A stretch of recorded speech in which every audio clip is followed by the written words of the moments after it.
BTC DLED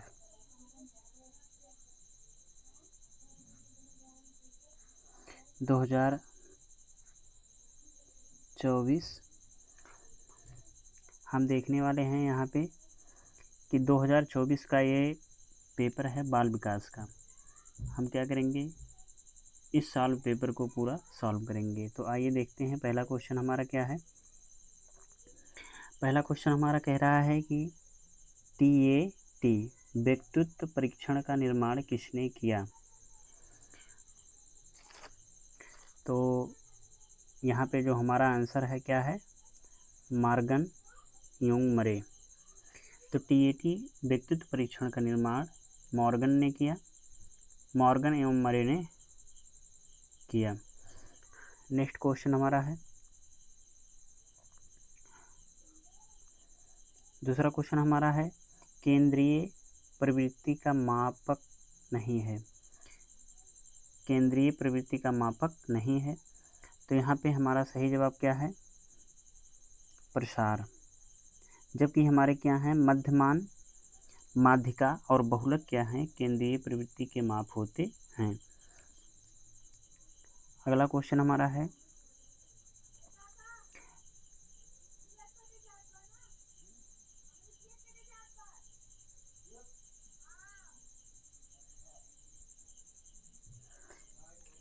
तीसरा question हमारा है, कह रहा है संवेग का प्रकार नहीं है।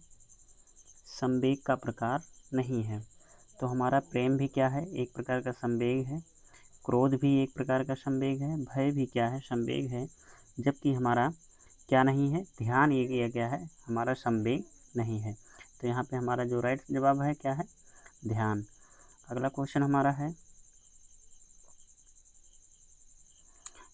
कह रहा है कि अगला क्वेश्चन हमारा है, कोहलर ने अपनी सीखने के सिद्धांत का प्रतिपादन किस पर प्रयोग करके किया। यानी चूहे पे किए थे, बनमानुष पे किए थे, मनुष्य पे किए थे, बिल्ली पे किए थे, किस पे किए थे। तो कोहलर जी ने अपना जो प्रयोग किया सीखने का, वो किस पे किया, बनमानुष पे किया था। यानी हमारा यहाँ पहला ऑप्शन सही है। तो कोहलर ने अपने सीखने के सिद्धांत का प्रतिपादन बनमानुष पे किया था। अगला क्वेश्चन हमारा है,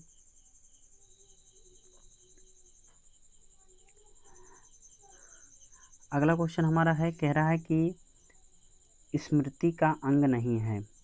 स्मृति का अंग नहीं है। क्या नहीं है, सीखना, धारण, चिंतन, पहचान। तो इसमें से जो स्मृति का अंग नहीं है, जब आप सीखते हैं तो भी वो मेमोरी से संबंधित होता है, हमारा स्मृति से संबंधित होता है। अगर आप धारण करते हैं किसी चीज़ को, याद कर लेते हैं तो भी वो स्मृति से संबंधित होता है। और आपके दिमाग में किसी का चित्र है, उसे देखकर आप पहचान लेते हैं तो वो भी क्या होता है, हमारा स्मृति का ही अंग होता है, स्मृति का ही पार्ट होता है। जबकि ये चिंतन क्या होता है, किसी चीज़ पे हम लोग क्या करते हैं, किसी लक्ष्य के बारे में सोचते हैं और प्रोग्राम करते हैं, उसी के अकॉर्डिंग आगे बढ़ते हैं। तो हमारा जो ये चिंतन है, एक क्या है, हमारा स्मृति का पार्ट नहीं है।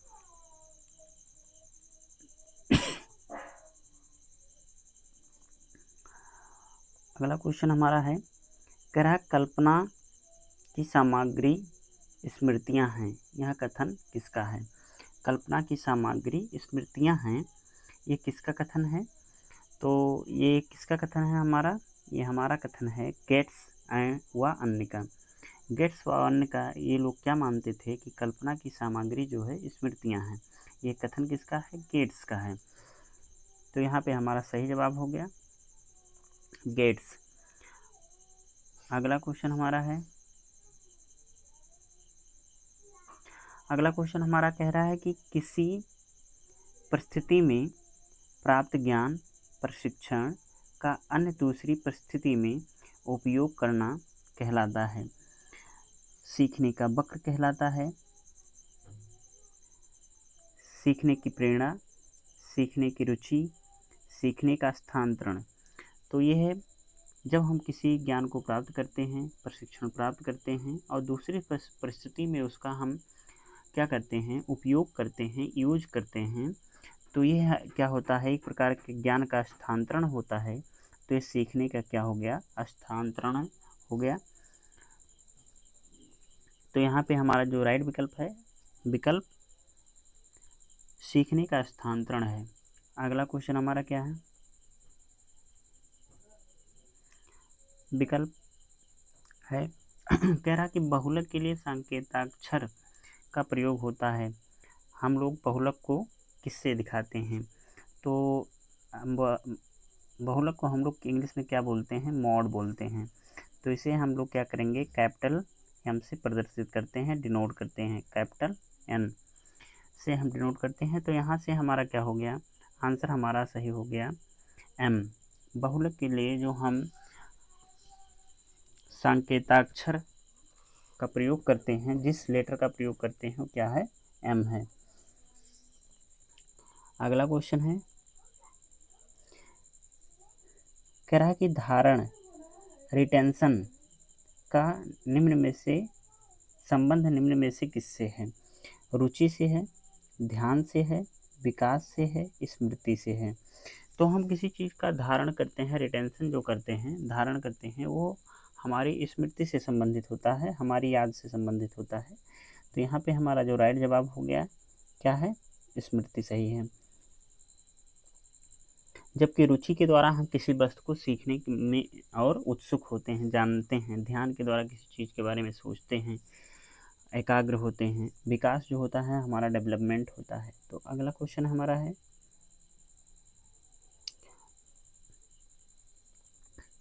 क्वेश्चन नंबर 10 है, कह रहा निम्न में से गेस्टाल्ट का सिद्धांत है। गेस्टाल्ट ने किस सिद्धांत का प्रतिपादन किया, तो यहाँ पे हमारा पहला क्या कह रहा है, प्रयास एवं त्रुटि। तो प्रयास एवं त्रुटि भी नहीं है। अंतर्दृष्टि सिद्धांत, संबंध प्रतिक्रिया सिद्धांत, क्रिया प्रसूत अधिगम सिद्धांत। तो यहाँ पे गेस्टाल्ट ने क्या दिया, अंतर्दृष्टि का सिद्धांत दिया। यहाँ पे हमारा सही हो गया विकल्प जो है अंतर्दृष्टि सिद्धांत। अगला हमारा क्वेश्चन है, कह रहा है कि क्वेश्चन नंबर 11 है, प्रेरणा का तात्पर्य है सजीव प्रयास। यह कथन है किसका है, गुड का है, लाबेल का है, एवरिल का है, वुडवर्थ का है। तो यहाँ पे जो हमारा सही जवाब है वो क्या सही है, लॉवेल है, लाबेल का है। प्रेरणा का तात्पर्य है सजीव प्रयास, प्रेरणा का तात्पर्य है सजीव प्रयास, ये कथन लाबेल का है। अगला क्वेश्चन हमारा है, कह रहा है कि क्वेश्चन नंबर 12 हमारा क्या है, कह रहा है सामान्यीकरण सिद्धांत के प्रतिपादक हैं। सामान्यीकरण का सिद्धांत कौन दिया, थॉर्न डाइक ने दिया, C.H. जड ने दिया, स्किनर ने दिया, गेट्स एंड व अन्य ने दिया। तो यहाँ से हमारा जो है सामान्यीकरण का सिद्धांत जो प्रतिपादन किया वो हमारे C.H. जड जी ने किया था। तो यहाँ पे हमारा जो राइट विकल्प हो जाएगा C.H. जड ने किया। ठीक है। अगला क्वेश्चन हमारा कह रहा है कि रोरसा स्याही धब्बा परीक्षण में कुल कार्ड संख्या है, कार्डों की संख्या कुल कितनी होती है, 15, 20, 10, 30। तो हमारा यहाँ पे जो सही विकल्प है वो विकल्प हमारा सही है 10, यानी रोरसा स्याही धब्बा परीक्षण में कार्ड की संख्या टोटल हमारी कितनी होती है, 10 होती है। इतने कार्ड हम क्या करते हैं, इस्तेमाल करते हैं। अगला क्वेश्चन हमारा है, कह रहा है कि 14 नंबर क्वेश्चन कह रहा है व्यक्तित्व परीक्षण की आत्मनिष्ठ विधि है। व्यक्तित्व परीक्षण की किसी की व्यक्तित्व का जो परीक्षण हम करते हैं वो आत्मनिष्ठ विधि है। क्या है, समाजीमिति विधि है, अंतःक्रियात्मक परीक्षण है, कहानी पूर्ति विधि है, या जीवन इतिहास विधि है। तो यहाँ से हमारा जो सही जवाब हो गया वो जीवन इतिहास विधि सही है। अगला क्वेश्चन हमारा है, कह रहा है कि जो प्रेरक सीखे जाते हैं उसे कहते हैं, जो प्रेरक सीखे जाते हैं उसे कहते हैं, क्या कहते हैं? जन्मजात प्रेरक, अर्जित प्रेरक, मनोवैज्ञानिक प्रेरक, सामाजिक प्रेरक। तो यहाँ पे हमारा जो सही जवाब है, सही उत्तर हमारा क्या है? अर्जित प्रेरक। जो प्रेरक सीखे जाते हैं उसे कहते हैं अर्जित प्रेरक। तो हमारा यहाँ से सही जवाब हो गया अर्जित प्रेरक। अब यहाँ से हमारा स्टार्ट होता है अति लघु उत्तरीय प्रश्न। तो अति लघु उत्तरीय प्रश्न को हम देखते हैं।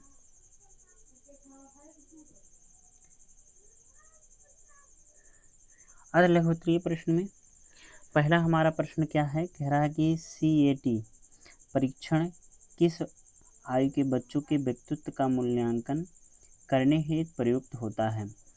तो CAT चिल्ड्रेन अप्रिसिएशन टेस्ट का प्रयोग 3 से 10 वर्ष तक के बच्चों की कल्पनाओं व प्रतिक्रियाओं के आधार पर उनके व्यक्तित्व और भावनात्मक स्थितियों का आकलन करने हेतु किया जाता है। उनके व्यक्तित्व, उनके भावनात्मक जो स्थितियां हैं, सिचुएशंस हैं, उसका आकलन करने में किया जाता है।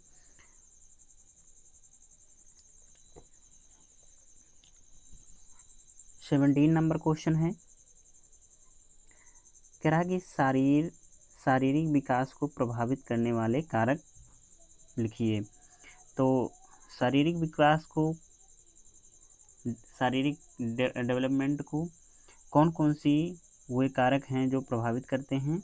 तो हमारा जो पहला कारक है शरीर विकास पर आनुवंशिकता का पहला नंबर असर पड़ता है, पोषण का पड़ता है, स्वास्थ्य का पड़ेगा, व्यायाम का पड़ेगा, वातावरण का भी पड़ता है, सामाजिक आर्थिक स्थिति, बीमारियां का सीधा प्रभाव पड़ता है जो विकास की गति और गुणवत्ता को प्रभावित करते हैं।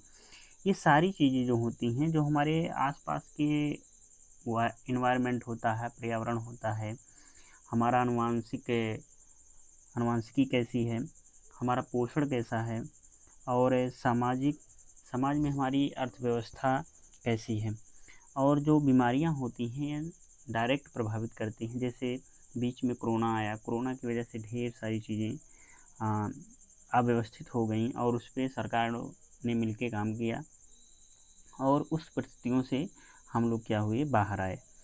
तो ये सारी चीज़ें हमारे शरीर के डेवलपमेंट को, शरीर के विकास को प्रभावित करने वाले कारक हैं। क्वेश्चन नंबर 18 है, कह रहा जीन पियाजे के संज्ञानात्मक विकास सिद्धांत की अवस्थाओं के नाम लिखिए। जीन पियाजे के संज्ञानात्मक विकास सिद्धांत की अवस्थाओं के नाम लिखिए। पहला हमारा को कह रहा है कि अवस्थाओं के नाम लिखना है। तो पियाजे जी ने 4 अवस्थाएं बताई, संज्ञानात्मक विकास सिद्धांत में 4 अवस्थाएं बताई।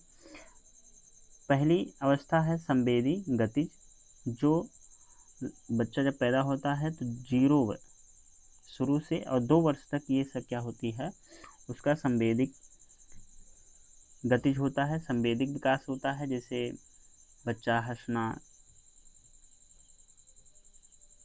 रोना, और वो उसके सेंसिटिव पार्ट होते हैं, वो डेवलपमेंट होते हैं, उनका विकास होता है। जैसे हमारे पास 5 सेंस ऑर्गन हैं, आई हो गया, नाक हो गया, कान हो गया, त्वचा हो गया, ये सारी चीज़ें क्या होती हैं, उसके जो संवेदी अंग होते हैं उनका विकास होता है।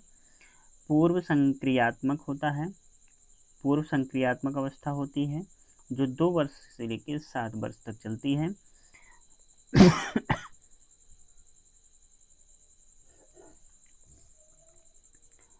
फिर हमारा होता है ठोस संक्रियात्मक अवस्था होता है जो 7 वर्ष से लेकर 11 वर्ष तक चलता है। और जो अंतिम हमारा अवस्था होता है वो क्या होता है, औपचारिक संक्रियात्मक अवस्था होता है जो 11 वर्ष से ऊपर होता है। तो जीन पियाजे के संज्ञानात्मक विकास के सिद्धांत की अवस्थाओं में ये चारों अवस्थाएं वेरी वेरी इंपॉर्टेंट हैं। अगला क्वेश्चन हमारा है 19 नंबर, कह रहा है कि संवेग व्यक्ति की उत्तेजित अवस्था है। यह परिभाषा किस मनोवैज्ञानिक ने दी? तो संवेग हमारा जो होता है, यह परिभाषा जो संवेग होता है ये व्यक्ति की उत्तेजित अवस्था है। इसकी परिभाषा क्रो एंड क्रो ने दी और इसके अनुसार क्या होता है, संवेग वह मानसिक अवस्था है जिसमें व्यक्ति अत्यधिक उत्तेजना अनुभव करता है, अत्यधिक एक्साइटेड हो जाता है। तो अब इस परिभाषा को क्रो एंड क्रो ने दिया था। इम्पोर्टेंट क्वेश्चन है ये। अगला क्वेश्चन हमारा है क्वेश्चन नंबर 20 है, कह रहा है कि बुद्धि लब्धि निकालने का सूत्र लिखिए। ये भी क्वेश्चन है, इसको भी मार्क कीजिएगा, इम्पोर्टेंट है ये, स्टार बनाइएगा, ठीक है। तो IQ जो हमारा होता है, बुद्धि लब्धि जो हमारा होता है, निकालने का जो फार्मूला है क्या होता है हमारा, ऊपर हम लिखते हैं मानसिक आयु और अपान में क्या होता है, बटे में क्या होता है हमारा वास्तविक आयु होता है और उसमें क्या करते हैं हम 100 से गुणा करते हैं। तो मानसिक आयु अपान वास्तविक आयु इंटू 100, इस फार्मूले की सहायता से हम किसी की बुद्धि लब्धि IQ निकाल सकते हैं। अगला क्वेश्चन हमारा है क्वेश्चन नंबर 21, कह रहा है कि विनय साइमन बुद्धि परीक्षण कब बनाया गया? तो अल्फ्रेड विनय तथा थियोडोर साइमन ने 1905 में पहला बुद्धि परीक्षण बनाया, जिसका उद्देश्य कमजोर मानसिक आयु वाले बच्चों की पहचान करना था। इस फार्मूले की सहायता से, जो IQ वाला फार्मूला था, उस फार्मूले की सहायता से बच्चों को, जो कमज़ोर बच्चे हैं, उनकी मानसिक आयु की पहचान करके बच्चों में जो भी इम्प्रूवमेंट हो सके उसे हम लोग क्या करें और डेवलप कर सकें और विकसित कर सकें। क्वेश्चन नंबर 22 कह रहा है कि व्यक्तित्व मापन की कोई 2 प्रक्षेपीय विधियों का नाम लिखिए। व्यक्तित्व का मापन करने के लिए 2 प्रक्षेपी विधियों के नाम लिखना है। तो प्रमुख प्रक्षेपी विधियां क्या हैं? TAT हैं, थीमेटिक परसेप्शन टेस्ट होता है, और रोशांक इंक ब्लॉट टेस्ट होता है। ये ऐसे टेस्ट हैं जो बच्चों एवं वयस्कों के व्यक्तित्व और भावनाओं की गहराई जानने हेतु प्रयोग होता है, यानी TAT और रोशाक।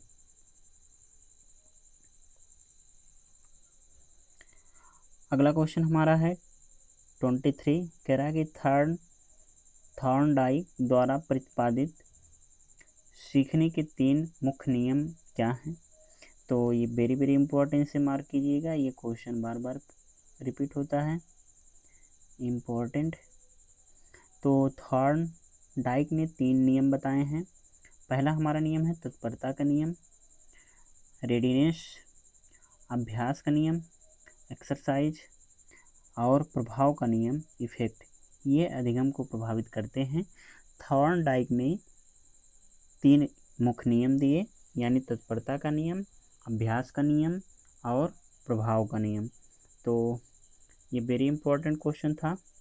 अगला क्वेश्चन हमारा है, कह रहा अभिप्रेरणा की परिभाषा लिखिए। मोटिवेशन क्या होता है, अभिप्रेरणा क्या होता है? तो अभिप्रेरणा वह आंतरिक प्रेरक शक्ति है जो व्यक्ति को किसी लक्ष्य की ओर सक्रिय करती है। क्या लक्ष्य प्राप्त करना है, क्या करना है, तो एक्टिव मोड करती है, एक्टिव करती है तथा उसके व्यवहार प्रयासों को दिशा प्रदान करती है। अभिप्रेरणा का काम ये होता है। अगला क्वेश्चन हमारा है, कह रहा था स्मृति के 4 अंग कौन कौन से हैं? स्मृति के 4 अंग। तो स्मृति के 4 अंग हैं। पहला है अधिगम, लर्निंग, धारण, रिटेंशन, पुनः स्मरण, रिकॉल करना, और पहचान, रिकग्निशन। ये मिलकर सीखने और याद करने की प्रक्रिया को पूरा करते हैं।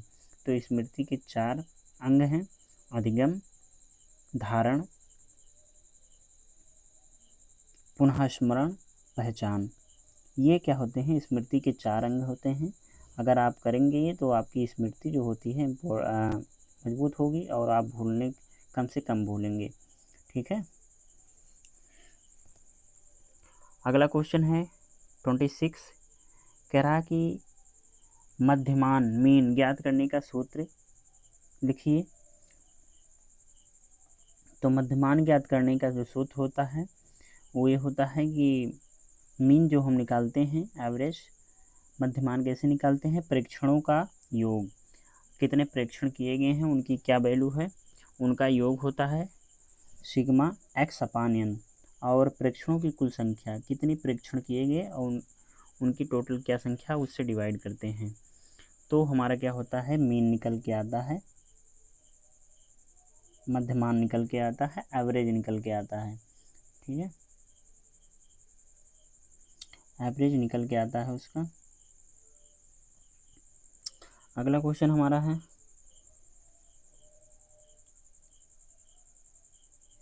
क्वेश्चन नंबर 27 हमारा है, मनोवैज्ञानिक डॉक्टर जोन्स ने बाल विकास को कितनी अवस्थाओं में विभाजित किया? तो डॉक्टर जोन्स ने बाल विकास को 12 अवस्थाओं में विभाजित किया: गर्भावस्था, शैशवावस्था, प्रारंभिक बाल अवस्था, किशोरावस्था। ये क्या होते हैं? मुख्य ये 4 अवस्थाएं होती हैं। अगला क्वेश्चन हमारा है 28।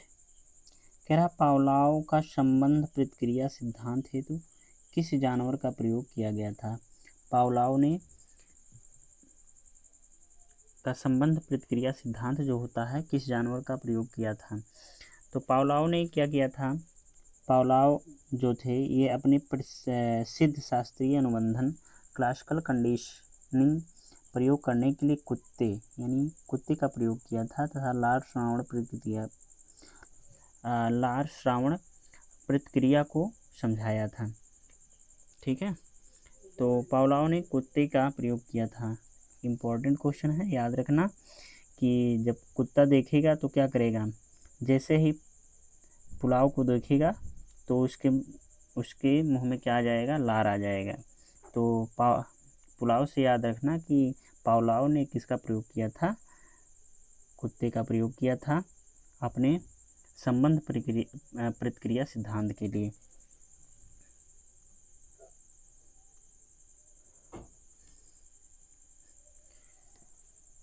क्वेश्चन नंबर 29 है, सूझ या अंतर्दृष्टि सिद्धांत के प्रतिपादक का नाम बताइए। सूझ या अंतर्दृष्टि सिद्धांत के प्रतिपादक का क्या नाम था? सूझ जो होता है इंसाइट या अंतर्दृष्टि सिद्धांत के प्रतिपादक गेस्टाल्ट मनोवैज्ञानिक कोहलर थे। गेस्टाल्ट मनोवैज्ञानिक कोहलर थे। उन्होंने चिंपैंजी पर प्रयोग करके यह सिद्धांत दिया। तो गेस्टाल्ट मनोवैज्ञानिक कोहलर जो थे इन्होंने क्या किया? सूझ या अंतर्दृष्टि का सिद्धांत दिया। किसके ऊपर प्रयोग किया? चिंपैंजी जो होता है चिंपैंजी के ऊपर उसका प्रयोग किया। और उस चिंपैंजी का क्या नाम था? सुल्तान नाम था। क्या नाम था उसका? सुल्तान। उसका नाम सुल्तान था। अगला क्वेश्चन हमारा है क्वेश्चन नंबर 30 है। ये अति लघुत्तरीय प्रश्न का सबसे अंतिम है। कह रहा कि अल्पोर्ट के अनुसार व्यक्तित्व की परिभाषा बताइए। अल्पोर्ट ने कहा, क्या कहा? उनके अकॉर्डिंग क्या है? व्यक्तित्व व्यक्ति के उन मनो शारीरिक तंत्रों का संगठन है जो उसके विशिष्ट अनुकूलन और व्यवहार को निर्धारित करते हैं। अल्पोर्ट के अनुसार व्यक्तित्व की परिभाषा ये है। तो इस प्रकार से हमारा जो होता है वेरी शॉर्ट आंसर जो हमारे क्या हो गए? ख़त्म हो गए। अब यहाँ से हमारा शुरू होता है शॉर्ट आंसर। लघु उत्तरीय प्रश्न यहाँ से हमारे स्टार्ट होते हैं। चलिए, पहला हमारा है, कह रहा है कि विस्मृति का अनभ्यास का सिद्धांत क्या है। तो विस्मृति या अभ्यास का जो सिद्धांत है उसे हम लोग देखते हैं। तो विस्मृति का अनभ्यास का सिद्धांत जो है, इस सिद्धांत के अनुसार भूलने का मुख्य कारण जो है सीखी हुई सामग्री का अभ्यास ना करना है। यानी किसी चीज़ को हम भूल जाते हैं बार बार, ये इसका कारण क्या होता है कि उस सामग्री का हम क्या करते हैं, पुनः अभ्यास नहीं करते हैं, एक्सरसाइज नहीं करते हैं। जब व्यक्ति समय समय पर सीखी हुई बातों को दोहराता नहीं है तो मानसिक निशान जो मेमोरी ट्रेस होता है धीरे धीरे कमज़ोर हो जाते हैं और अंततः वह विस्मृति हो जाती है, भूल जाती है, हम लोग भूल जाते हैं उसे। तो ये विस्मृति का क्या है, सिद्धांत है।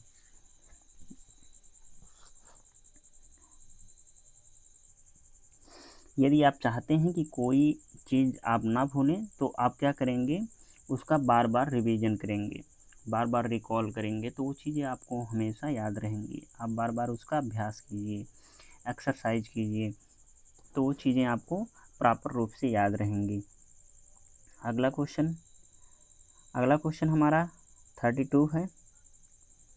32 क्वेश्चन क्या कह रहा है, सीखने के पठार के कारण क्या हैं, इन्हें दूर करने के उपाय बताइए। सीखने के जो पठार हैं, पठार के क्या कारण हैं, इन्हें दूर करने के उपाय बताइए। तो आइए देखते हैं। सीखने का जो पठार होता है, सीखने के पठार के कारण क्या कारण हैं। पहला तो नंबर मानसिक थकान है। अगर मानसिक थकान आपको है तो भी आपके सीखने के पठार के कारण हैं। अरुचि है, आपका उसमें मन नहीं लग रहा है, मोटिवेशन नहीं है आपके पास, प्रेरणा की कमी है, तो आपका ये ऐसी स्थिति बन सकती है। अनुचित शिक्षण विधि है आपके पास, स्वास्थ्य समस्याएं हैं, आपका स्वास्थ्य सही नहीं है तो भी मन नहीं लगेगा। अब इसको दूर करने के क्या क्या उपाय हैं, इसे हम दूर कैसे कर सकते हैं। तो पर्याप्त विश्राम देना चाहिए, पर्याप्त रूप से रिलैक्स होना चाहिए, ज़्यादा हाइपर टेंशन नहीं होना चाहिए और आराम करना चाहिए। नई विधि अपनाना चाहिए, नई विधि अपनाकर हम क्या करते हैं, सीखने के पठार को दूर कर सकते हैं। और अभ्यास में विविधता लाना, अभ्यास में विविधता लाकर हम क्या कर सकते हैं, इसको सही कर सकते हैं। अपने अंदर मोटिवेशन जगाओ और प्रेरणा को बढ़ाना चाहिए और सकारात्मक वातावरण बनाना चाहिए। इनसे पठार टूटता है और सीखने की में प्रगति होती है। तो इससे क्या होते हैं, हमारा जो सीखने का पठार है जो समतल हो जाती है, सारी चीज़ें सैचुरेट हो जाती हैं, वो फिर से ग्रो होने लगती हैं, फिर से बढ़ने लगती हैं। तो मानसिक थकान, अरुचि, प्रेरणा की कमी, अनुचित शिक्षण विधि, स्वास्थ्य समस्याएं ये सीखने के पठार के कारण हैं। जबकि इन्हें दूर करने का जो उपाय है, पर्याप्त विश्राम देना, नई विधि अपनाना, अभ्यास में विविधता लाना, प्रेरणा बढ़ाना, सकारात्मक वातावरण बनाना, इन चीज़ों के द्वारा हम सीखने के पठार को दूर कर सकते हैं। अगला क्वेश्चन हमारा है क्वेश्चन नंबर 33। कह रहा कि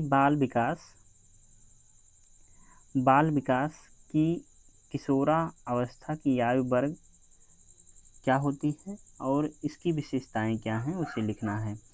तो अलग अलग जो मनोवैज्ञानिक हैं उनके अकॉर्डिंग हमारा जो किशोरावस्था की सामान्यतः जो आयु मानी गई है वो 12 वर्ष से लेके 19 वर्ष तक मानी जाती है। इस किशोरावस्था जो होता है, किशोरावस्था को तूफानी एज कहा जाता है।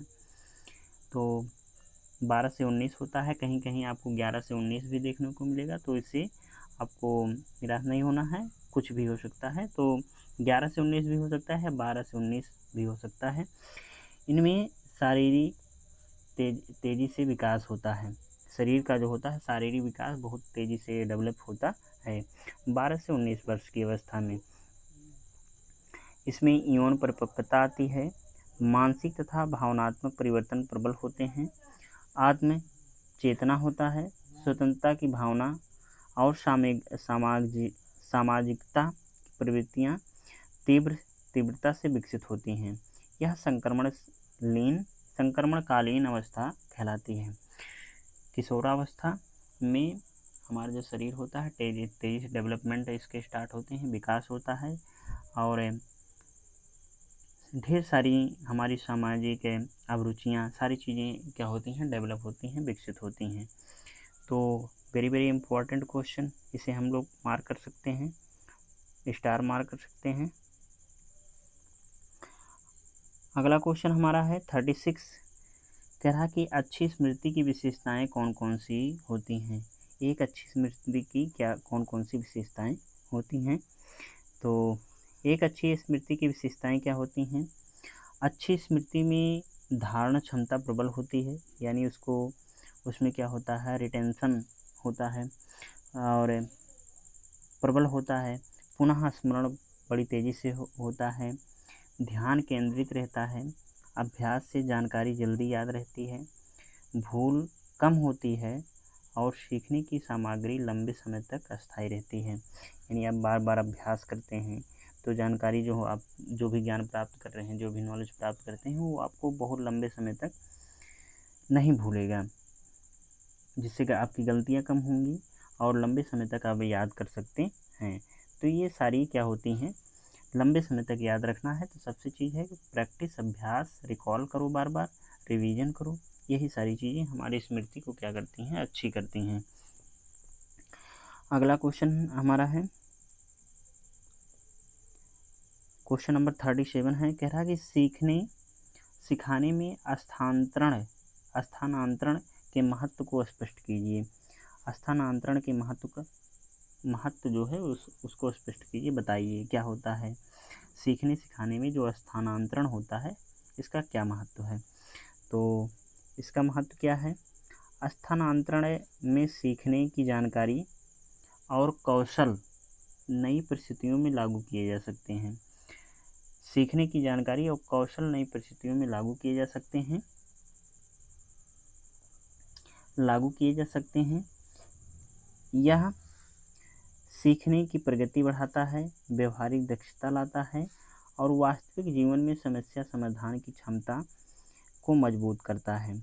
तो सीखने सिखाने में स्थानांतरण के ये बहुत महत्वपूर्ण उपयोग हैं, जो हमारी क्या करती हैं, व्यवहारिक दक्षता को लाते हैं, बढ़ाते हैं। वास्तविक जीवन में समस्या समाधान, किसी भी समस्या को व्यवहारिक रूप से हम कैसे सॉल्व करेंगे, क्या समस्याएं हमारे पास उपलब्ध हैं, उसे हम कैसे निपटेंगे। तो ये सारी चीज़ें क्या होती हैं, सीखने सिखाने के स्थानांतरण के महत्व होते हैं। अगला क्वेश्चन नंबर आ गया हमारा 36, हालांकि छूट गया है लेकिन हम देख लेंगे कभी आगे। क्वेश्चन नंबर 38 है हमारा, कह रहा कि अधिगम की प्रभावशाली विधियों में से किसी दो का वर्णन कीजिए। अधिगम की प्रभावशाली विधियों में किन्हीं दो का हमें वर्णन करना है। तो यहाँ पे पहली विधि हमारी क्या है, प्रयोगात्मक विधि। प्रयोग, किसी के द्वारा हम प्रयोग करके हम किसी चीज़ को सीखते हैं। विद्यार्थी स्वयं अनुभव करके सीखता है। जैसे हम किसी चीज़ का अनुभव करेंगे, बार बार अनुभव जो करते हैं तो वो चीज़ें हमको ज्ञान होती हैं कि हाँ ये चीज़ें ऐसी हैं, हमें ऐसे करना चाहिए। और हम अभ्यास करें, बार बार एक्सरसाइज करें, परीक्षण से ज्ञान गहरा होता है। और हम जब उसका ऑब्जर्वेशन करते हैं, प्रयोग करते हैं, तो वो हमारा जो नॉलेज होता है वो बिल्डअप होता है और वो मजबूत हो जाता है। दूसरा हमारा जो विधि है, समूह विधि। समूह में चर्चा योग सहयोग से सीखना। जब हम सामूहिक रूप से किसी बात पे चर्चा, बात विमर्श करते हैं और आपस में डिस्कस करते हैं तो वो भी चीज़ें हमको बड़ी आसानी से याद होती हैं और बहुत आसानी से हम उसको सीखते हैं। विचारों का आदान प्रदान होता है और सीखने में रुचि बढ़ती है। जैसे कोई कहानी हो गया, किसी चीज़ को जब हम ग्रुप में बैठकर उस पर डिस्कशन करते हैं, सोचते हैं, उसका मंथन करते हैं, तो हमारी वो चीज़ें क्या होती हैं, स्ट्रांग होती हैं, मजबूत होती हैं। तो वेरी वेरी इंपॉर्टेंट विधि है ये दोनों विधियाँ। क्वेश्चन नंबर 39 है, उभयमुखी व्यक्तित्व से क्या तात्पर्य है? उभयमुखी व्यक्तित्व से क्या तात्पर्य है? तो उभयमुखी व्यक्तित्व जो हमारा होता है, उभयमुखी व्यक्तित्व वह है जिसमें व्यक्ति में आत्मनिर्भरता और दूसरों के प्रति संवेदनशीलता दोनों होती है। यह संतुलित व्यक्तित्व है जो सामाजिक और व्यक्तिगत जीवन दोनों में अनुकूल ढल सकता है।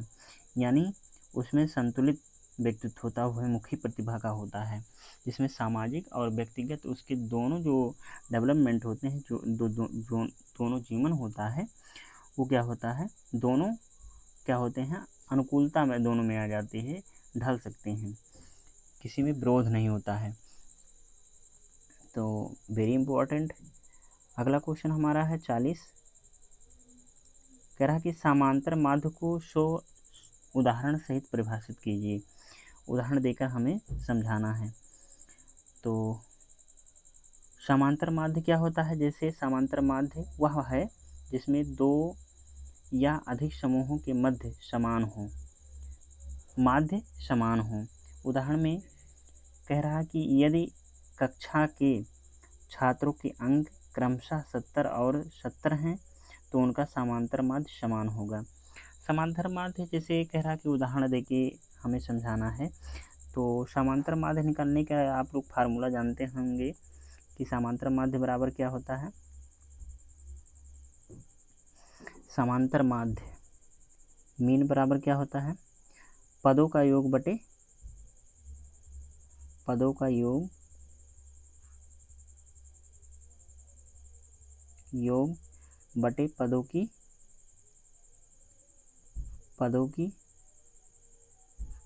संख्या।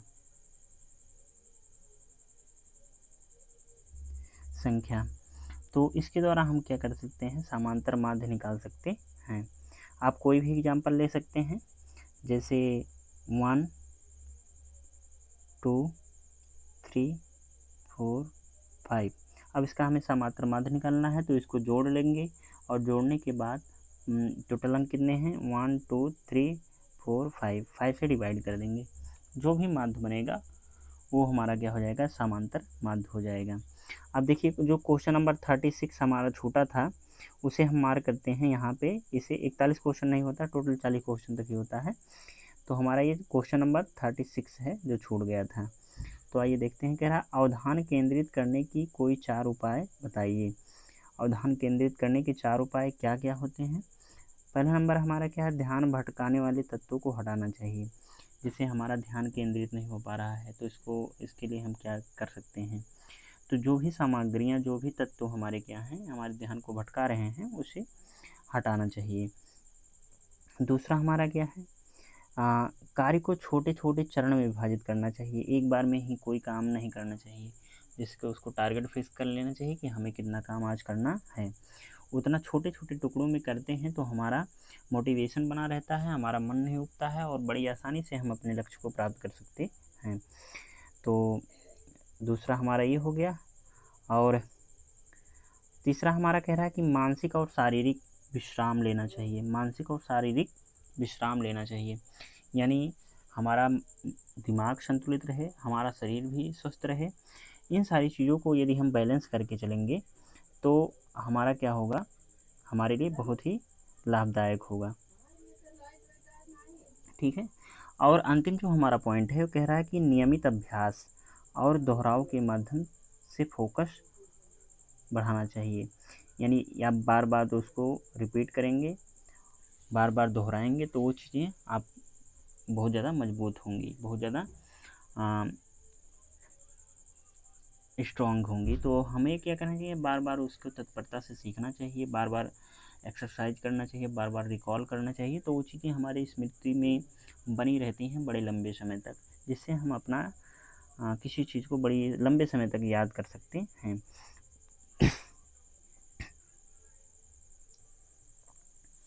तो ये सॉल्व पेपर था हमारा बाल विकास का ये हमारा क्या था, सॉल्व पेपर था।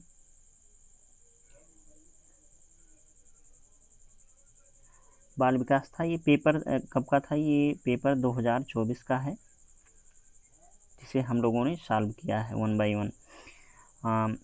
आपको ये लेक्चर कैसे लगा आप कमेंट सेक्शन में कमेंट करके बता सकते हैं हमें, और मिलते हैं अगले पेपर में। और चैनल को सब्सक्राइब कर लीजिए। तो अपना ध्यान रखिए, मिलते हैं अगले किसी पेपर के साथ और सॉल्व पेपर के साथ। तब तक के लिए इजाज़त दीजिए। नमस्कार।